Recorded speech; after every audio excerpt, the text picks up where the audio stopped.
right? Yeah. Okay.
Okay.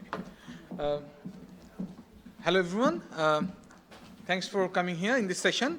So I'm Dawan Farid, Associate Professor, Department of Computer Science and Engineering, United Nations University, Bangladesh. So I'm the session chair. So we are very privileged that we have our first speaker with us, Stefan. So he's going to talk about the unreasonable effectiveness of multiple dispatch. So, okay. So welcome, Stefan. Please. Thank you.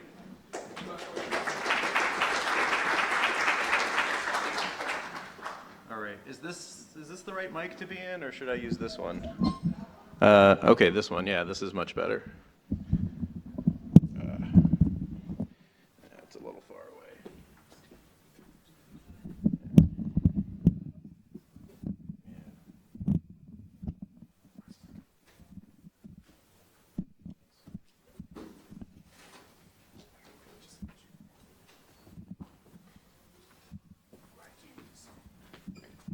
Thank you. Okay, I'll talk into the mic like an auctioneer or like a DJ or something. So, everyone here has used Julia quite a bit, presumably. If not, welcome. But, multiple dispatch is the key paradigm of the language. And, we've noticed something over the years, which is a little bit, partly expected and partly perplexing. I certainly don't think we expected it as much as we've seen it, and that is that Julia's ecosystem, more than any other language I've ever seen, has a really, really large amount of code reuse. And so we see people writing generic code, and then someone else defines a type, and they've never talked to each other, they don't even know about each other, and then someone sticks this weird type through the generic code and just works. Like surprisingly large amount of the time. And this is something that I always thought that, object orientation was supposed to give you, but then, I've used a lot of object-oriented languages, and this doesn't seem to work most of the time. And so, the question that came to my mind after seeing this for a while was like, what is going on here? Why is this so effective? Like, why are we seeing all this huge amount of code reuse going on? And like, what lessons can we take from this? Are there lessons that other languages could also take from this and improve things? In some audiences, this is hard to believe. People don't buy it, but we're at JuliaCon, so you already know.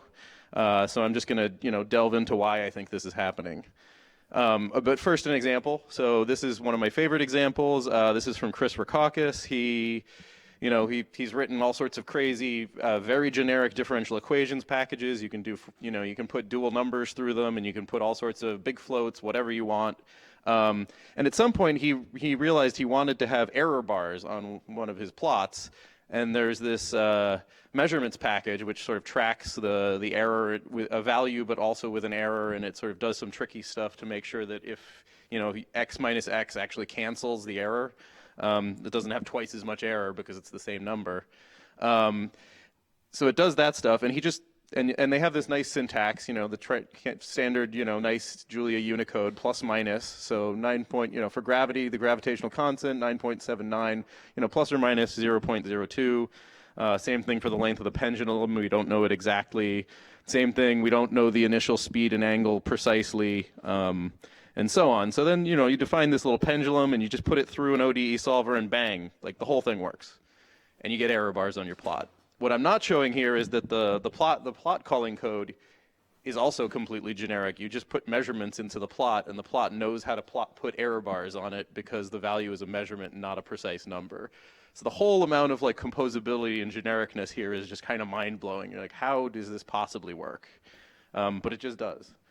All right, so it's not entirely surprising because, you know, we did pick multiple dispatch because it's good for expressing generic algorithms, so that part's actually not that crazy.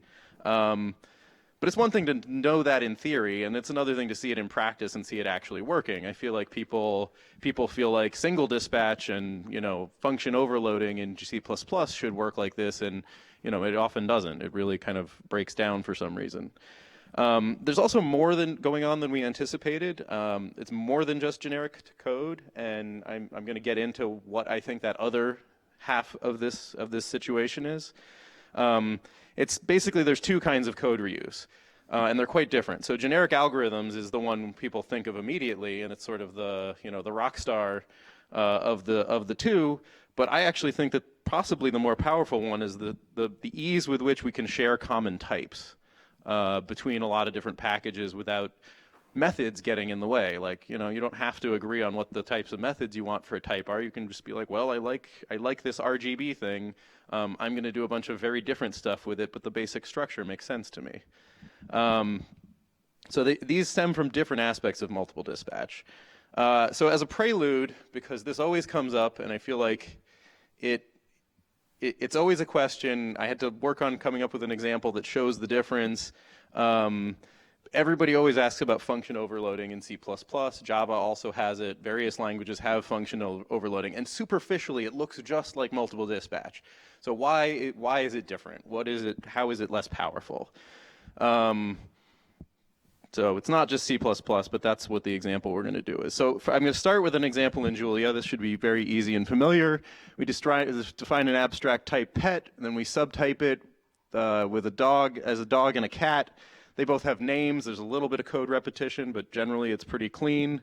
And then we define a generic function that operates on two pets. So if two pets encounter each other, you compute the verb, which, you know, is a generic function you call meets A and B, and then you print out this function, this string that says, you know, A meets B, and then some verb happens. And the meets examples here are, you know, if a dog meets a dog, they sniff each other. If a dog meets a cat, it chases the cat. If a cat meets a dog, it hisses. And if two cats meet each other, they kind of slink around each other, eyeing each other a little cautiously. And then you call it, you know, you define a couple of dogs, a couple of cats, and then you do some encounters, and, you know, we'll see what happens, but you can imagine. Okay, so then we, you know, basically translate this into C++. We do the exact same thing. So we define a pet class with a name field, and we can do this in C++. You know, this is the advantage that C++ has here, is that you can stick a name in an abstract type, name field in an abstract type, and then you do the same thing. You can't call something, the compiler will complain if you call something that hasn't been defined yet, so it wouldn't know about meets, so we just give a generic meets fallback. You know, it says, I think there will be a mismatch in the code here, but you'll figure it out. So then we define two subtypes, so dog and cat, and we don't have to put the name in there because it already inherits it. And then we define our meets methods, but they're not methods; they're just overloaded function calls. Keep that in mind. And then we have a main function that does the same thing. Defines some dogs, sets their names. Just find some cats. Okay, so multiple dispatch versus function overloading, Showdown. All right, so what do people think this does? Yeah, it sniffs and growls and whatever I said they do. All right, Fido meets Rex and sniffs. Fido meets Whiskers and chases Whiskers. Whiskers meets Rex and hisses. Whiskers meets Spots and slinks. Okay, so that is actually exactly what we expected. What do we think this does? Yeah, so clearly this is the mismatch. I had called it generic before, but it's fallback for all of them. Do people get why? Let's look at the code. All right, so this is the key difference between function overloading and a multiple dispatch. So if this was multiple dispatch, meets would call a method based on the actual type of A and the actual type of B. But it's not. It's function overloading, and what that means is it calls meets based on the static type of A and the static type of B. And the whole point is that this is generic code, so we don't want to have concrete types in there. We want to have these like nice abstract pet type that could be anything. It could be like a snake in the future or a bird.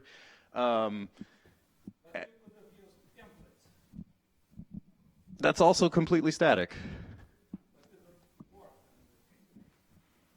Yeah, I mean, it would work, but only if we happen to know that it only works because in the main function we statically know the types.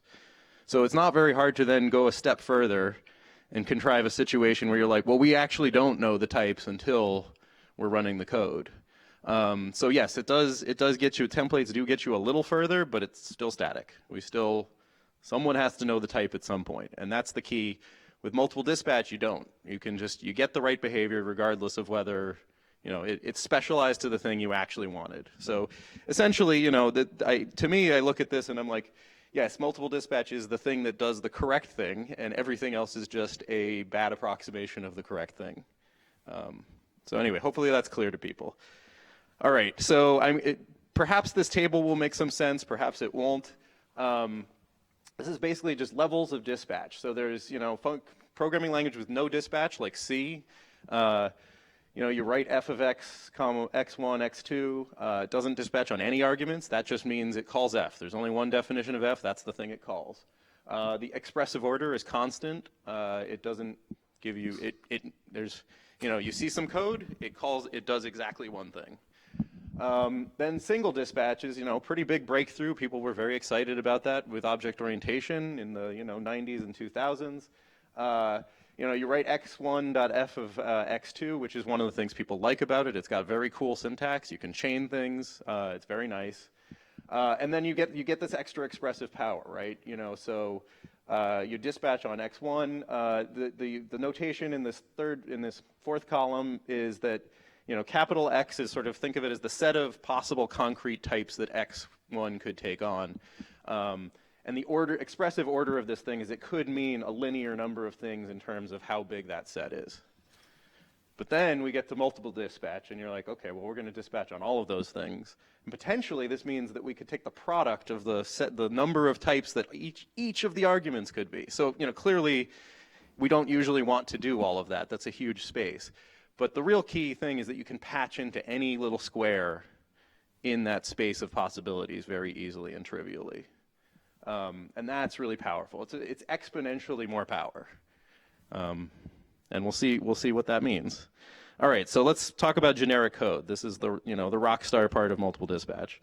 Okay, so here's an example generic algorithm. It's just totally made up and contrived. You basically take something matrix-like A. I don't put any types on here, so we can only guess by the name that it's maybe a matrix.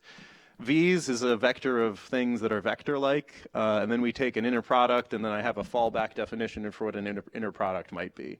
And the multiple dispatch is this call to inner.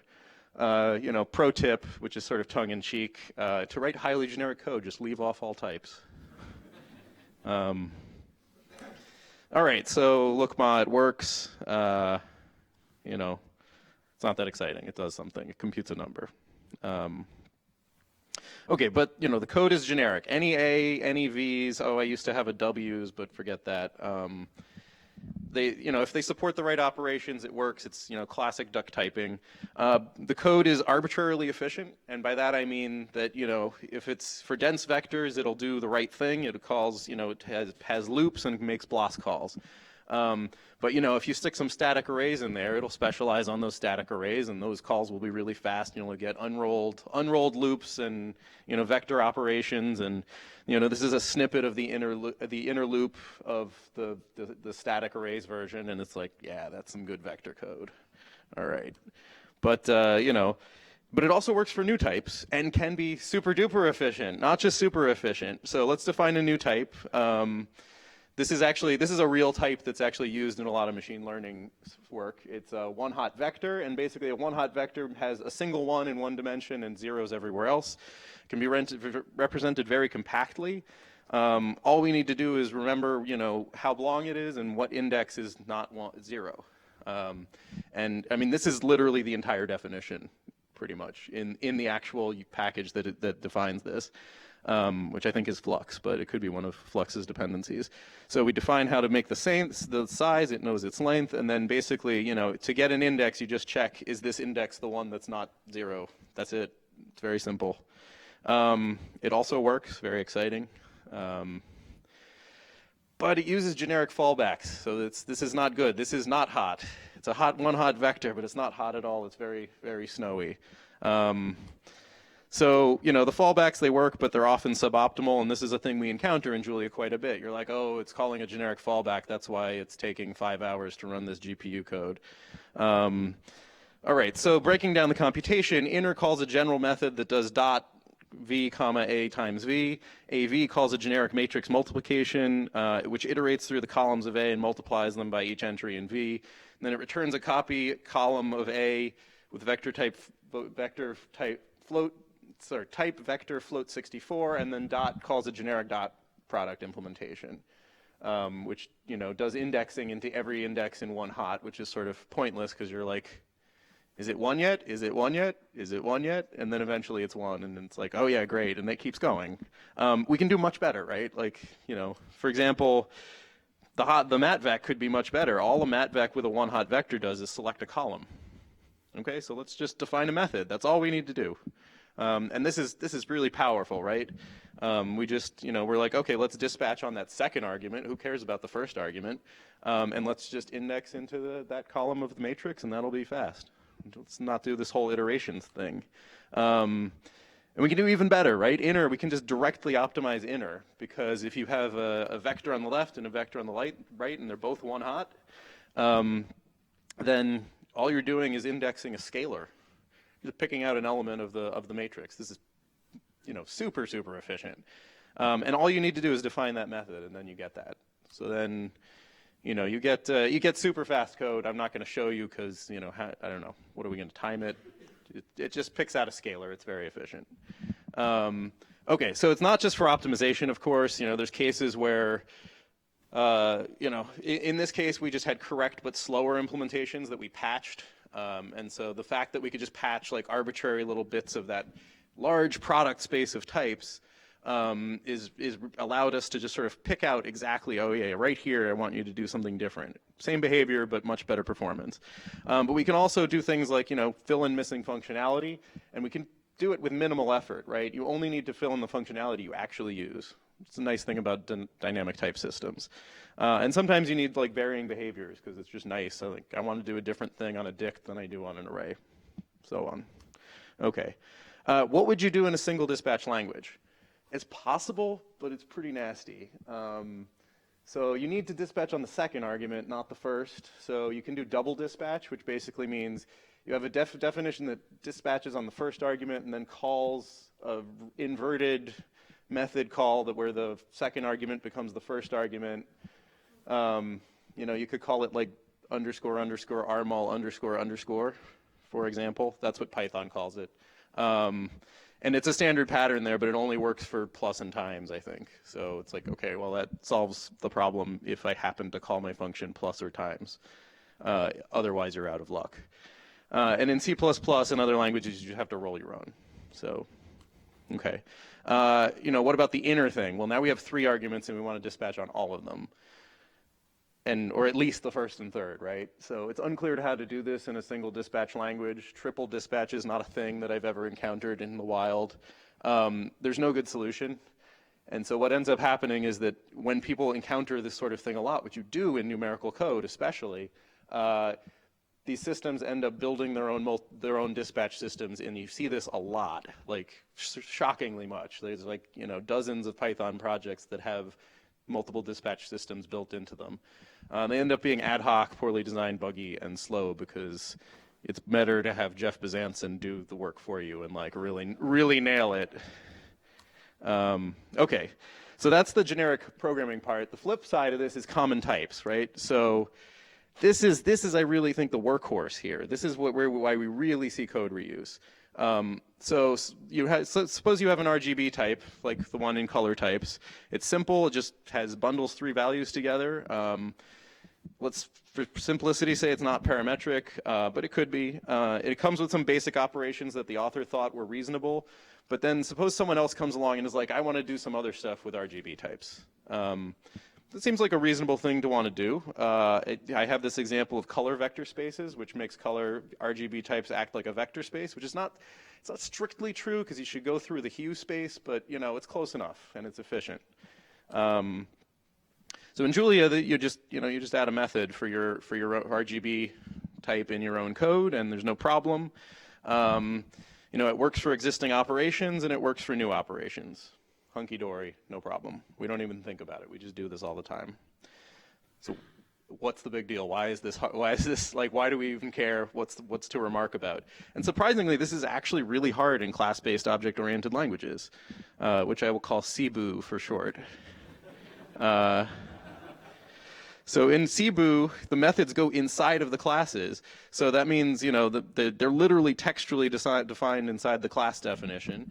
And so to add methods to a class, you have 2 choices. One, you either edit the class and stick something in there, or you inherit from the original class and add methods when you inherit. Okay, fine. That seems like 2 good options, right? But adding every method to the RGB classes, so one option is, anybody who wants to add a method to RGB goes and edits the file, and then the file becomes like hugely unwieldy, and then the author hates their lives because they have to maintain everybody else's wackadoodle methods that they've added over time. Or they say no, and then everybody's upset at each other, right? So like neither of these is a good option. And you can't change your mind also. That's the other thing. Now they've taken on the maintenance burden of having those whatever, some random person wanted a method. I added it because I'm a nice guy. And then they disappear, and now I'm maintaining their methods. Great. Okay, that's not what I wanted to be doing. So anyway, that's not a great option. So inheriting from RGB is also problematic, though, right? That's the classic OO tells you this is how you should do it answer. Well, now it needs a new name. So now I'm not working with RGB objects. Now I'm working with my RGB objects. Okay, it's kind of annoying. Like I didn't really want a new name. I just wanted to add some methods. But my operations also won't apply to plain RGB objects. So if someone else generates some RGB objects, now I'm like, okay, great. I can't operate on those. I'll have to convert them or wrap them into my type and then call the functions. Or you end up having to do things like, well, demand that someone else's library be more generic and allow me to tell it what type of RGB subtype I actually want to use. Which, you can imagine that rapidly takes a simple library and makes it very nasty and complicated. And then, here's the real nasty part. So let's say you have multiple extensions that you wanted to use together. I have some extensions, you have some extensions. In order to use both of them at the same time, we have to use multiple inheritance. Like if your language even has that feature, right? Like a lot of them don't. So now, it's really pretty bad. So we have the choice between 2 lousy options. There's actually 2 more options. Give up on dispatch entirely, use external functions. This actually works great, but now you don't have dispatch, so now you can't write generic code. Or just give up on code sharing altogether. And I actually think this is probably what happens most of the time. People just copy and paste the code and are like, okay, I'm just going to change it, and then we go our own separate ways. Well, that's the whole goal was code reuse. This is we've lost. All right. All right, so and this is the weird insight. This is the part that I think was surprising. The key ability in Julia that allows sharing common types is just the fact that you can define methods outside of the type later on. That's it. It's that simple. If you could just do that in single dispatch languages, you could reuse types. So the whole business of let's stick the methods inside the type, it's bad. It's not good. It has some nice properties, though. It is good for namespacing. That's the one thing that I've found that it's actually pretty nice for that. That when I write x.f of y, f doesn't have to be in my current namespace. I go look it up in x's namespace. So that's the secret sauce that it brings. That's the nice thing. But is that worth it? I don't know. Right. I mean, that's how I feel. But I'm a bit biased. There's additional subtleties. So generic functions are properly namespaced, unlike methods in CBOO. So CBOO methods, it's just one big global pool of names. If someone else uses the same name and you inherit from, different places, it's like, boom, clash. I didn't mean the same thing, but, whatever. Whereas with external dispatch, then my package.foo and your package.foo, they're just different generic functions. It doesn't matter that they're both named foo. You know which one you're calling, and so does the object. It understands. Okay, so coda, the expression problem. So this is this like sort of it's this like old thing that was observed by I forget who was observed by, but I'll remember later. It's this problem in programming languages that was observed to be a problem like in the 70s, basically. It was very much tied in with static type checking because that's sort of where it came from. But I think it actually has nothing to do with static type checking. That's like a complete red herring. It's really about whether you can extend your data model and your operations both at the same time without doing anything shady. So, I mean, if you can parse this is my favorite statement of it because it doesn't get into unnecessary details. But I think you can kind of sum it up with, can you easily and correctly, as in don't do anything sketchy or annoying, define new types to which existing operations apply and define new operations that apply to existing types? Those are the two things you want to be able to do. And it's easy to do one in object-oriented languages, but hard in functional, and vice versa for the other one. So this is weird. This is like this weird dualism where like one of these types of languages is really good at one of these things and terrible at the other one, and the other type is good at the other thing and bad at the other one. It's kind of fascinating to me that we have this like nice duality. But in multiple dispatch, they're both easy. So, and this is not new. We didn't like come up with this. This has been observed for a really long time. If you go to the Wikipedia page on the expression problem, there's a list of solutions, and multiple dispatch is like the top one. So like, why aren't people using this? I think because they thought it's like sort of a niche problem that doesn't matter. But it turns out that defining new types to which existing operations apply is just another way to say generic code works. And define new operations which apply to existing types is possible because we can apply methods to types after their definition. So these are exactly, I think these two flip sides of the expression problem are exactly the types, or correspond exactly to the types of code reuse we see. And so, I think this like sort of seemingly theoretical, like who cares about the expression problem thing is actually really key. It's critical to like why there is so much reuse of code in Julia.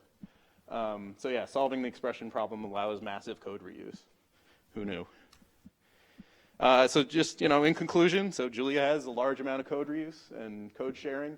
There's two varieties, and I think it's deeply, deeply related to the expression problem, and multiple dispatches, I think, the easiest and most convenient solution to the expression problem. All right, thank you.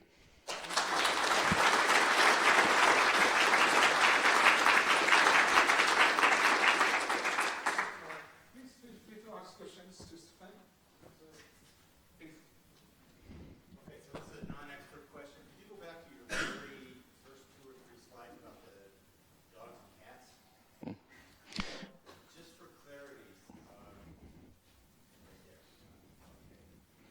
Do you want the C++ version? The meats. All right, so you gave encounter. Okay. Well, no, not the C++. I wanted the Julia example. So in the Julia example, oh, right, okay, so you're basically you're writing new methods, 4 new methods with specific types with the response for each one. So when you're talking about, it's generic in the sense that you can, you just add a simple new method to the existing generic function. Mm-hmm. That gives you the answer that you want. Yeah, so I'll repeat the question for the video.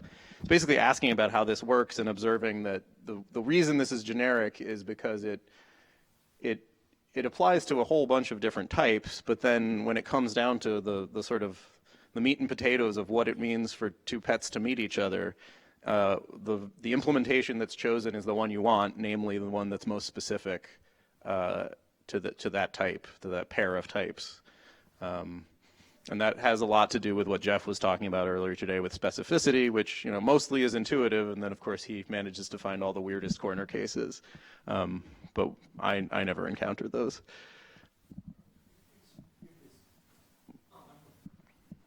So it feels like the fact that you can define your own methods for anybody's arbitrary types anywhere in the code could be a bit of a problem for readability.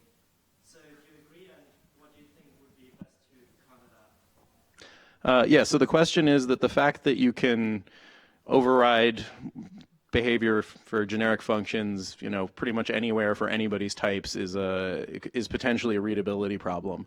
And I think also, you didn't say this, but a debuggability problem. And I wholly agree. And I think that that's one of the reasons why people were very adamant about having a debugger for Julia, because you're sitting there and you're debugging your code, and sometimes you get to a point and you're like, what does this even call? And then having a debugger take you to the actual definition that gets called is really nice, because it's doing the dispatch for you and figuring out, looking up the code. So I think one answer is good tooling helps. I think another answer is that you need to be very disciplined about implementing. When you implement a generic function, implement that concept. Don't go implement some random other thing just because you want that syntax. If you want that syntax, fine, just define your own version of that thing that's a different generic function. So sticking to conceptual clarity when extending generic functions is really important, because then what it allows the programmer to do is to not worry about which specific method is called. Of course, when you're debugging, that's a different story, because you're like, something's wrong. I need to find the specific thing that's wrong. But when you're looking at generic code, you need to sort of be able to reason about what meets does without knowing necessarily what the exact types are. And I think we set a culture of discipline about generic types and generic functions in Julia early on, and I think that helps a lot. And I think the first thing C++ did with operator overloading was use the bit shift operator to print things. So you're like, that's a different level. Don't do that. One more question. So in the encounter function, the A argument is a pet, and you call it a.name. But if you look at the pet type, it doesn't have a name property. So that seems a lot different than Java or C++. Is that just a common thing in Julia? Yeah, so because we don't have a way of saying, well, first of all, we don't do any static type checking by default. I mean, you could add tools, but we don't. So basically that'll just fail if you call it on a pet that doesn't have a name. At runtime, yeah. But that's when all our errors happen. So, it's not different than anything else. We could, but you could, that's the thing, is it's not inherent. You could add a tool that checks for that sort of thing and tells you in advance, like, hey, you're calling a.name here, and it's possible that this thing was called on a roach, and nobody loves roaches enough to give them names, and so. Are there tools that do that? Huh? There do not currently exist tools, but there could. And I think I'm very interested in exploring building static tools for Julia. Yep. Hey, so I just wondered why you think it took so long time before a multiple dispatch kind of caught on in maybe mainstream. I would just speculate it's probably to do with the JITs thing, that it wouldn't have been effective otherwise. Do you have any thoughts? Yeah, that's a good question. So the question was, why did it take so long for multiple dispatch to catch on? Yeah, I don't know. It's one of those things that when you try it, you're like, oh my God, why isn't everybody doing this? Dylan had it. Common Lisp has had it forever. I think that often, even in systems that had multiple dispatch, it's opt-in and it's second class. So, you can define generic functions in Clojure too. Clojure is a pretty mainstream language, Common Lisp. And one of the problems there is you're basically giving people the choice. It's like, well, you can either make this thing really general, but kind of slow. Or do you like performance? You like performance, right? You want things to be fast. And so forcing people to make that choice they make the inevitable choice, which is they don't make things use generic functions in multiple dispatch. And I think that led people to believe that it wasn't that appealing or useful. But then, so the innovation here is like make it so good that it's ubiquitous and it's not a trade-off. And I think the experiment that we've conducted effectively is to see what happens if you make it that good. But making it that good is hard. Thank you. So, thanks.